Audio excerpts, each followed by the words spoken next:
ሰላም ሰላም እንዴት ናችሁ? የኢየሱስ ስም የተባረከ ይሁን። ኢየሱስ ብቻውን ያድናል። እንግዲህ ምንም ማድረግ አይቻልም። ሰሞኑን ንጉድ ስጋ ኢየሱስ ያድናል ይላል። ኢየሱስ ያድናል የሚለው የመጽሐፍ ቅዱስ ክፍል የቱ ጋር አለ? ኢየሱስ ያድናል የሚለው የመጽሐፍ ቅዱስ ክፍል የቱ ጋር አለ? የቱ ጋር አለው? የቱ ጋር አለው? ኢየሱስ ያድናል የሚለው የቱ ጋር አለው?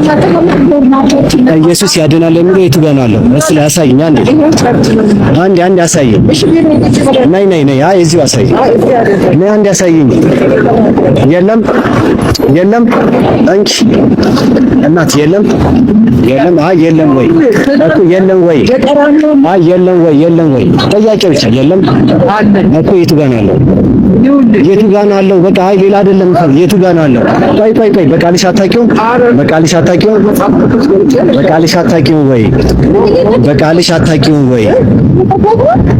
አታውቂውም እማ እኔ አንቺን ልጠይቅሽ ኢየሱስ ያድናል የሚለው የቱ ጋር ነው ያለው? ኢየሱስ ያድናል አንዴ ኦኬ ቸርቻችሁ ነው። በጣም ጥሩ።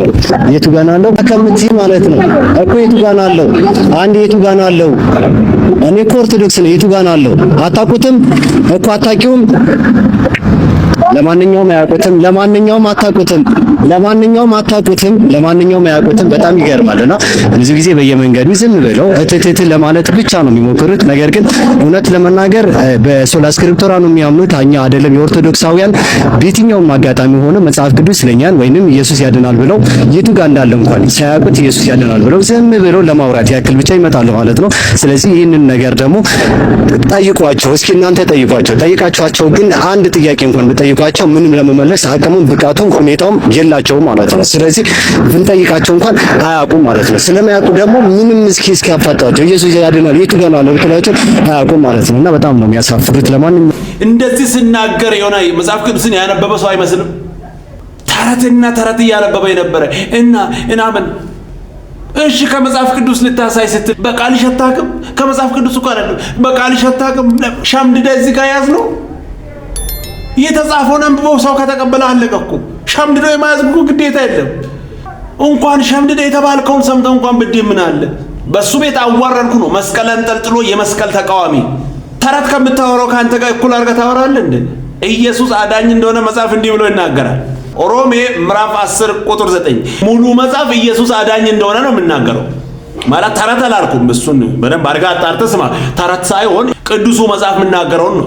ኢየሱስ ጌታ እንደሆነ በአፍ ብትመሰክር እግዚአብሔርም ከሙታን እንዳስነሳ በልብ ብታምን ትድናለህ ይላል። 55ቱ ጌታ እንደሆነ አይልም።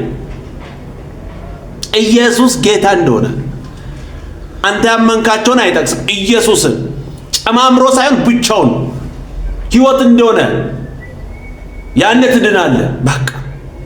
እንደገና መጽሐፍ ቅዱስ እንዲህ ብሎ ይናገራል። ዮሐንስ ወንጌል ምዕራፍ 1 ቁጥር 12 ለተቀበሉት ሁሉ ግን በስሙ ለሚያምኑ ለእነርሱ የእግዚአብሔር ልጆች የሆኑ ዘንድ ስልጣን ሰጣቸው። በእናንተና ስም አይልም በኢየሱስ ስም። አሁንም እየመረረን በወልዋት የቱ ጋር ነው? ይሄው መጽሐፍ ቅዱስ ይናገራል። እንደገና ዮሐንስ ወንጌል ላይ እንዲህ ብሎ ይናገራል። እኔ የዘላለም ሕይወትን እሰጣቸዋለሁ ለዘላለም አይጠፉም ከእጄ ማንም አይነጥቃቸውም። ይህንን ኢየሱስ ነው እኛ በአደባባይ ያድናል ብለን የምንሰብከው። እንዳንተ ተረት አላወራችምና በቃ መጽሐፍ ቅዱስን የታለ እንትን የታለ ሺህ ቦታ አለ። ይቀጥላል። አንድ ሁለት እኮ አይደለም ይቀጥላል። ሙሉ መጽሐፍ ይናገራል። ተረትህን ተውና ወደ ኢየሱስ ና። ሕይወት ኢየሱስ ነው። ከተረት ውጣ። ምንም ማድረግ አይቻልም። ኢየሱስ ብቻውን ያድናል። ባለ 55 ተረጋጋ። አንድ ኢየሱስ ይበቃናል። ብቻውን ያድናል። ታኮ አያስፈልግም። ክብር ለኢየሱስ ይሁን። ሰውየንም ምንድነው እሱ? ቁርባን ነው ወገን። ምንድነው እሱ? እስኪ ቪዲዮ ነው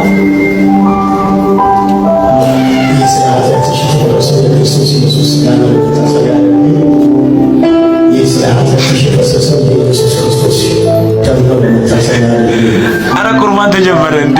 ስጋውና ደሙም እንግዲህ በመናፍቃን ያው እንግዲህ መሰጠት ተጀመረ እንዴ? ቪዲዮ ኮፒሊንግ ሼር አድርጉልኝ እንዴ! ይሄን ቪዲዮ ያላየ ካለማ የምር ይደብራል።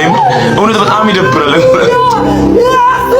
እሺ ይሄ ስላንቺ የፈሰሰው ደም ነው እንኪ ጠጪ። እዚህ ጋር ደግሞ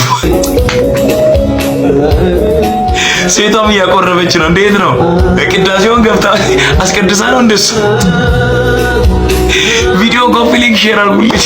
ታንክ ዩ። ይሄንን ስናገር በጣም እያዘንኩ ነው የማወራው። አንዳንዴ እኮ በጣም ያሳዝናል። ምንም የሚያውቁት ነገር የለም። የተባሉትን ብቻ ሰምቶ ቪዲዮ ይሰራሉ። የጌታ እራት ላይ ዘለ ትገባለህ እንደ ጌታውንም ሳታውቅ ብቻውን ህይወት እንደሚሰጥም ሳታውቅ በ56 መንገድ ይሰጣል ብለህ ተስፋ እያደረክ ዘለ ይሄን አስተያየት ለመስጠት ደግሞ ስቆ ብቻ እኮ ነው የሄደው። መሳደብ፣ ማላገጥ ከዛ ውጪ ምንም የለም። ከየት ያምጣ? በልጁ አምነን የዘላለም ሕይወት ያገኘን ሰዎች የምናደርገው ነገር ነው ይሄ። እዚህ ዘለ ከመምጣት በፊት ኢየሱስ ጋር ሄድ። ህይወት እሱ እንደሆነ ብቻ እመን። ከዛ በኋላ እዚህ ጋር አስተያየት ትሰጣለህ። ችግር የለም ትመጣለህ። እዛ ህይወት እንደሆነ ማወቅ አይቀድምም? ከሱ ውጪ መንገድ እንደሌለ ራሱ እንደተናገረው እኔ መንገድ ነኝ ያለውን አምኖ መቀበል አይቀድምም? ወገን ድቅድቅ ጨለማ ውስጥ ቁጭ ብሎ አስተያየት ይሰጣል። ይሄ የዳኑ ሰዎች የሚያደርጉት ነገር ነው። አንተን አይመለከትም። ስጋና ደሙን ብለህ ይሄን የምታወራውን ኢየሱስ ክርስቶስን ቀድመህ ተቀበል። ብቻውን በቂ እንደሆነ መጽሐፍ እንደምናገረው እመን። ከተረት ውጣ። ከዛ በኋላ አስተያየት ትሰጣለህ። እዚህ ገብተህ የሚፈለግከውን ታወራለህ። ይሄ ለጴንጤ ብቻ የተሰጠ አይደለም። አንተም ና ይቻላል፣ ግን እሱን ማወቅ ይቀድማል ወገን። አስቀድሶን ተረት እስከዚህ ያሳዝናል። ኢየሱስ ብቻውን ያድናል። ኑ ወደ ኢየሱስ ስሙ። አይደለም ፕሮቴስታንቶች ክርስቶስ ያማልዳል የሚል ትራክት በጣም እሱ ደረሰ። እኔ ከራሳቸው መጽሐፍ ነው እንጂ በምንም ታምር ከዋልድ መጽሐፍ ከምናምን በፍጹም ሮሜስ በህይወቴ ማረሳቸው ጥቅሶች ሮሜ 8:34 አንደኛ ዮሐንስ ምዕራፍ 2 ቁጥር 1 እና ዕብራውያን 7:25 ናቸው የተጻፉት። እነዚህን ነው መጽሐፍ ቢጠፋ ከኔ አይጠፉም። ሮሜ 8:34 ላይ ጻፉት። እዛ 18:34 እንግሊዝ ሀገር የታተመ አዲስ ኪዳን አገኘው ይፈርዳል የሚል ይኸው የራሳቸው መጽሐፍ እንግሊዝ ሀገር የታተመው ይፈርዳል እየጻፉት ላሳጥርልህ ብዬ አንደኛ ዮሐንስ ምዕራፍ 2 ቁጥር 1 ጠበቃ ነው። እዚያኛውም ላይ ጠበቃ ነው የሚለው፣ እዚህም ጠበቃ ነው የሚለው፣ እኔ ያስኩት መጽሐፍ ጠበቃ ነው የሚለው። አይ ይሄ ነገር ምንድነው? ጠበቃ የሚለው ፈተነኝ። አንፋራሊ ሎጂክ መጠቀም አለብኝ አልኩኝ። ጠበቃ ማለት ምን ማለት ነው? ስለዚህ ጠበቃ ማለት ሲሆንለት የሚያሸንፍ ካልሆነለት የሚሸነፍ ማለት ነው። ስለዚህ ኢየሱስን በዚህ መመደብ ነውር ነው ብዬ ነው የጻፍኩት። ኦኬ። ከዚያ ዕብራውያን 7:25 ላይ ሲሆን መፈናፈኛ አሁን ይሄ ልጅ ጠራሁትኝ፣ ሌሎችንም ካህናቶች ጠራንና እስቲ ምንድነው ተነብልን ምን ማለት ነው? እድል ነው የሚለው የባሰው ነው ባሰብኝ። ስለኛ ይከራከራል፣ ይቆምልናል። ተፈጥቶ ጌታ ሆይ እንግዲህ አንተ አማላጅ ማለት ነው ብዬ ነው የደመደምኩት። እና ያ መጀመሪያ ዕብራውያን 7 ከሁለቱ ብቻ ትራክት ወጣ። በጣም ተደናቂ ሆነ። አንቱ ተባልኩኝ ማለት ምላሽ አንዳንድ ደንበርበር ያሉ ፕሮቴስታንቶችም ተመለሱ። ከእንደዚህ ነው አሁን ተሳስተናል አንቱ ተወበዛ። ዕብራውያን 7 ላይ ግን ወደ ቤት ያዘ። በቃ እንግዲህ አንተ ብትቀስፍም ቀሰፈኝ እንጂ አንተ አማላጅ ነብይ። መቃብር ቤት ነው የምንኖረው የነበረው። እዛው ቤተክርስቲያን ግቢ ውስጥ መቃብር ቤት ተበረከው ሳለቅስ አድሮ ምክንያቱም አማላጅ ሆነብኝ ኢየሱስ። በፊት ከያዝከው ጋር ተጋጨብኝ። በኋላ በቃ የፈለገን ከቀሰፍክም ቀሰፈኝ እንጂ አንተ አማላጅ እንደሆንክ አረጋግጫለሁ አልኩና ተነሳሁ። መጽሐፍ ቅዱስን አንብቡ ከዛ መልስ ታገኛላችሁ የምንለው እኮ በምክንያት ነው። ለጴንጤ መልስ ተብሎ ክብር ለኢየሱስ ይሁን። ብቻ ደስ ይላል። ይሄ ነው እውነታው። ስሙ አሁን የኢትዮጵያ ኦርቶዶክስ ተዋሕዶ ቤተክርስቲያን ውስጡ ምንጣፉ፣ ወንበሩ፣ ማይክሮፎኑ፣ መቅደሱ፣ ስዕላቱ የሚያስጎመጅ ታውቃለህ። መንግሥተ ሰማያት ያላየነውም ይሄ ራሱ እና በጣም ደስ የሚል ነው። ግን ብዙ ህዝብና ወጣት እየመጣ አይካፈልም። እድሜያቸው 60 70 የደረሱ ሰዎች ኪዳን ይመጣሉ። ቅዳሴ ካለቀ ሰዓት በኋላ ይመጣሉ። ሰርክ ፕሮግራም ላይ ብዙ ወጣቶች አይመጡም። የሐረር አካባቢ ትንሽ ለየት ያለ ነው እንግዲህ የህዝብ ባህሪ። በዚያ ሰዓት የጫት ሰዓት ነው እና እኔ በጣም እቆጫለሁ። ፕሮቴስታንቶች ደግሞ የምንላቸው ያን ጊዜ በጣም ጥቂቶች ናቸው የነበሩት፣ ብዙ አልነበረም። ፕሮቴስታንት ዩኤንኤችሲአር ድንኳን አለ አይደል? እንደሱ አይነት ነው ያላቸው። መቀመጫቸው በብሎኬት ላይ የሆነ እንጨት ምናምን ነገር ነው። ግን ሰው ይጎርፋል። ወጣቱ ይሄዳል። እኔ ደግሞ በጣም እናደዳለሁ እና እልህ ያዘኝ። ህዝቡን እየወሰዱት ስለሆነ እንዴት ነው መከላከል የሚቻለው የሚል ቅናት፣ ምንም ሌላ እውቀት የለኝ እና በቃ እዚያ ወንድሞች አሉ፣ ዲያቆናት አሉ፣ ወጣት ቀሳውስቶችም አሉ፣ አንዳንድ ወጣት መነኮሳትም አሉ አብረውኝ።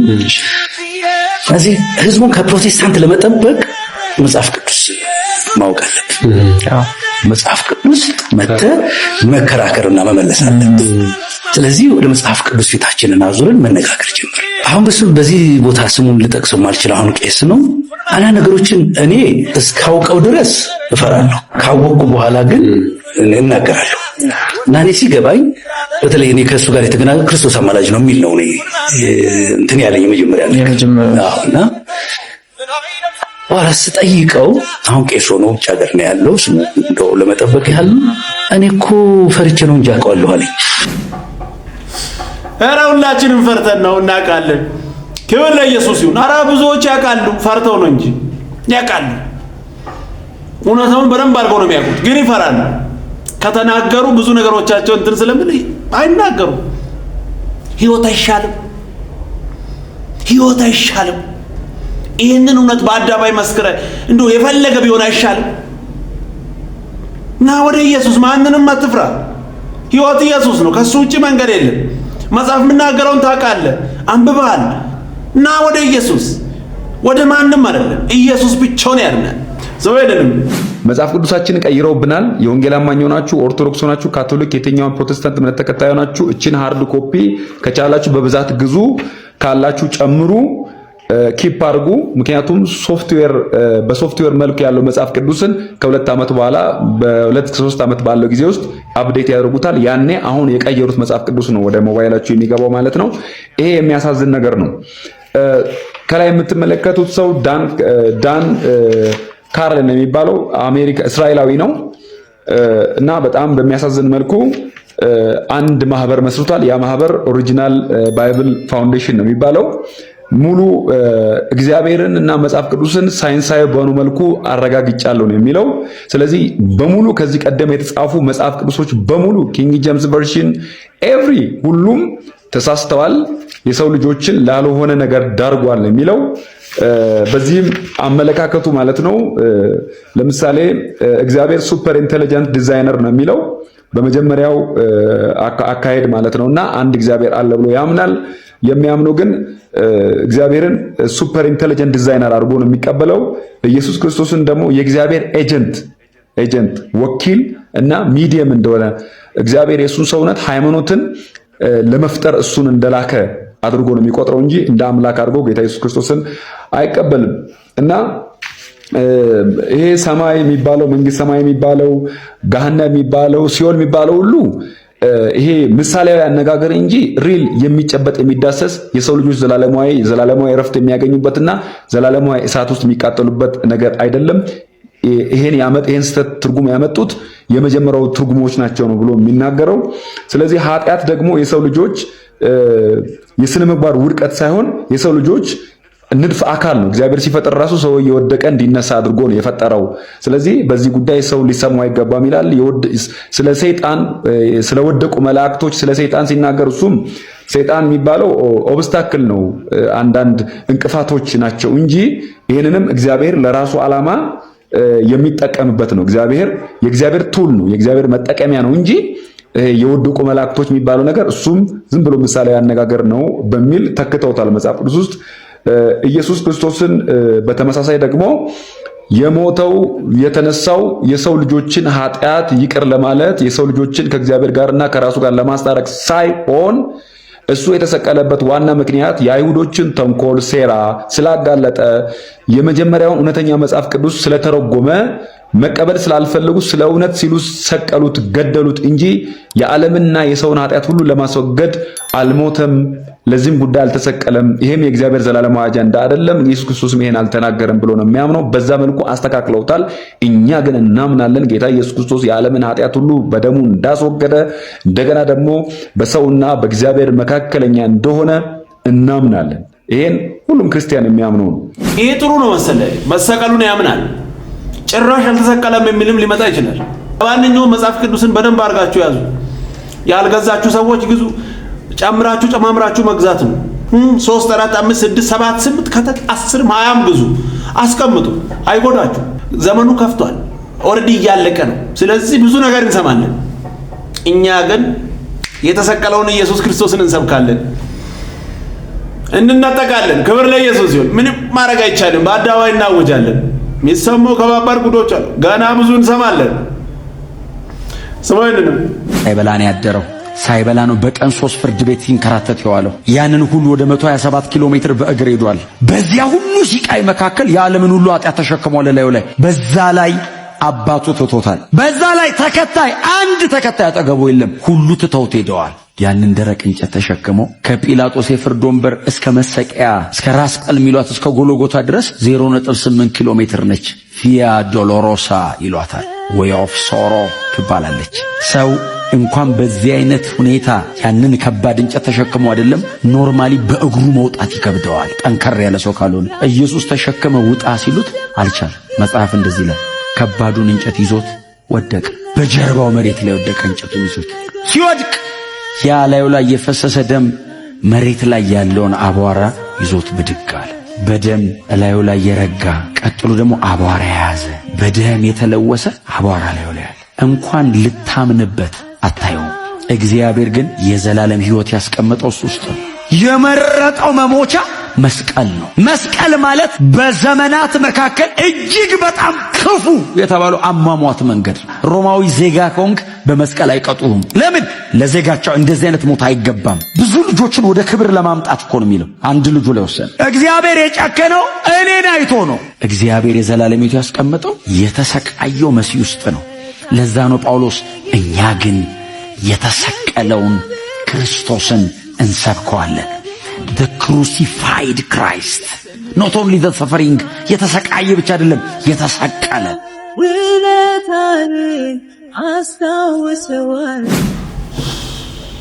ለኔ ነው ይሄ ሁሉ፣ ለኔ ነው፣ ላንተ ነው፣ ላንቺ ነው፣ ለሁላችን ነው። ይሄንን ኢየሱስ ክርስቶስን ዛሬም በአደባባይ እንሰብካለን። የተሰቀለው ኑ ወደ ኢየሱስ። ሕይወት እሱ ነው። ዘመኑ አልቋል። ኑ ወደ ኢየሱስ። ወደ ሞት እንዳትሄዱ። መዳን በሱ ብቻ ነው፣ በማንም የለም። ምንም ማድረግ አይቻልም። ኢየሱስ ብቻውን ያድናል። ቀጣይ በሌላ እንገናኛለን። ሰብስክራይብ፣ ሼር፣ ላይክ ማድረጋችሁን እንዳትረሱ። ወዳችኋለሁ። ተባረኩ።